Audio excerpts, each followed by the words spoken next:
Hello, my name is Kim Sauer at APEX 2015 in San Diego. I'm joined today by Michael Ford from Mentor Graphics. Michael, good to see you here in San Diego. I think last time we were somewhere in Europe. Yes, we were, in Germany. Yes. So it's great to see you again. Yes. So give us an update of what's going on at Mentor Graphics. What are you showing here? What's new?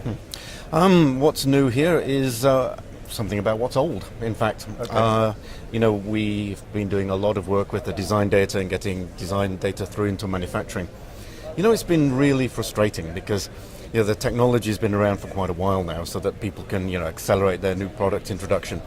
But when you come to a trade show like this, you can look around at the machines and you can say, oh yes, I can see that machine's doing this, that machine's doing that. But when it comes to software, you can't see anything, You read the brochures, you get a demo, but how is it really going to impact my operation? So this is what we've brought that's new. What we've done is to set up our software in a cloud-based environment so that, if somebody's interested to see, okay, how does that actually work? Who's going to be doing what and what am I going to save? We can give them a simple logon, and from the comfort of their own office, they simply go into their web browser, and then it's a no-holds-barred situation. They can run our software, absolutely anything they want. There's no restrictions, so they will then see the real experience of that software for themselves. Oh, excellent.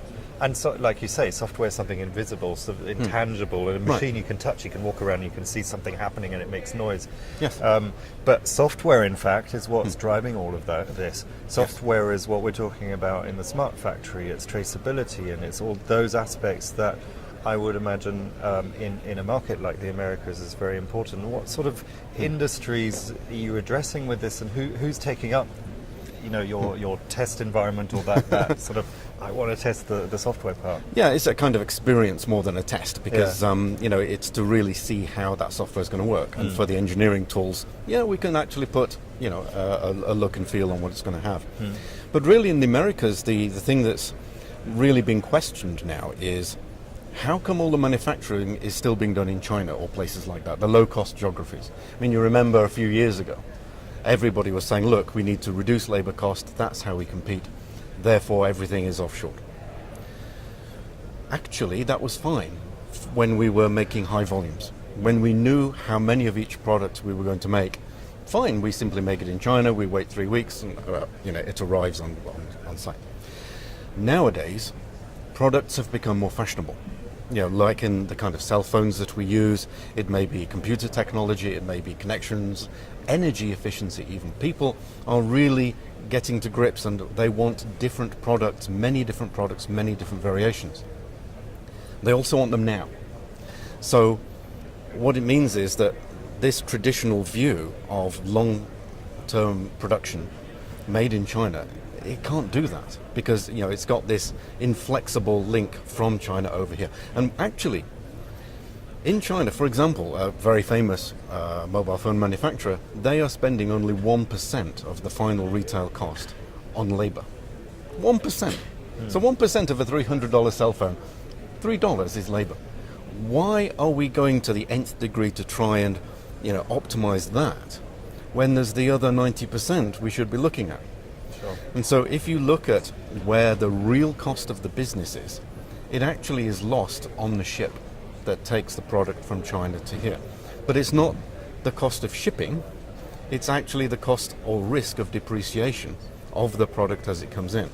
And the financial guys, they're clever, they're not going to let that slip, they're not going to face that risk.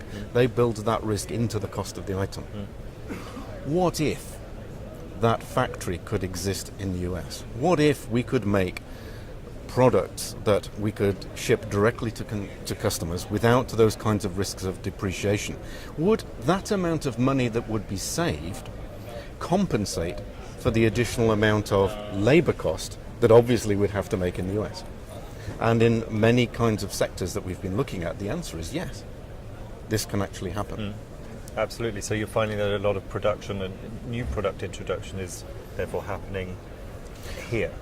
It's something that companies are now starting to think about, because what people need to do is to make the product that people want and be able to deliver it on time. Hopefully without any port strikes going on as well. Yeah, well, this is it. This is a kind of risk. But I saw an example. I mean, just this weekend, I went into a shop, a store in San Diego here, and looked at an LED light bulb. The latest technology lights, they're great. They save energy. People want them. They're popular technology. $20. Okay, fine, $20. I went online to a marketplace, exactly the same light bulb, $3. Hang on, $3 means that Chinese guy, he bought it from the manufacturer, so paid for all of the materials, the manufacturer's profits included. He had his cost, and he made some profit, and he offers free shipping, so he can give you that light bulb in your house for $3. Where did the other $17 go? And basically, it is absorbed by having a long distribution chain. If that distribution chain shortens or disappears, so does the risk of depreciation, so does the reduced cost. So now what we can do is to create that light bulb for, say, $5 in the US, which people are willing to pay because it's a big reduction of cost, and we don't want to wait the 3 to 6 weeks to ship it from China. Yeah. Okay, so what happens next is that people who are maybe working in a warehouse, moving things around that have been shipped in from China, now they're going to get the opportunity to work back in manufacturing. So they're happy because they're doing a more added value job. You've got robots going on, you've got a much higher level of technology, much more job satisfaction. So we're creating interesting new job opportunities in the US as well. Then you look at the manufacturing side and the business side to say, hey, now when I have a customer that's buying my product, I get to see that immediately. I get to see the market demand trend. I can react to that very quickly. My factory is now configured to be flexible and do the same productivity as if it were doing high volume, but now it's doing high mix.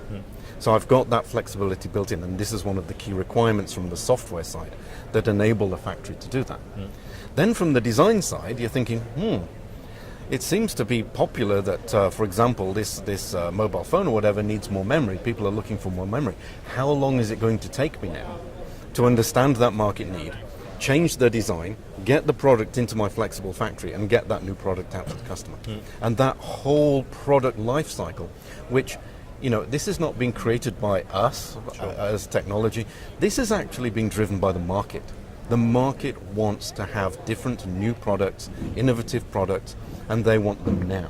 So manufacturers, with onshoring, with this reduction of the distribution chain, with the kind of flexibility in the factory, is now able to get much more direct coupling between the design of these innovations through to the demand of the customers. And so that's reflecting many kinds of competitive edge for that manufacturer.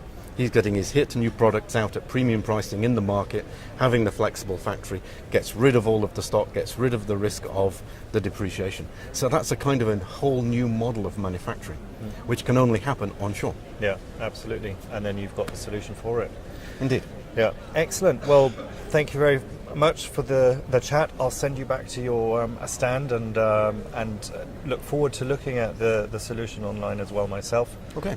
Great talking to you again, and I'll see you at the next show. Yes, very much. Look forward to it. Thanks Thank very you. much. Thank you.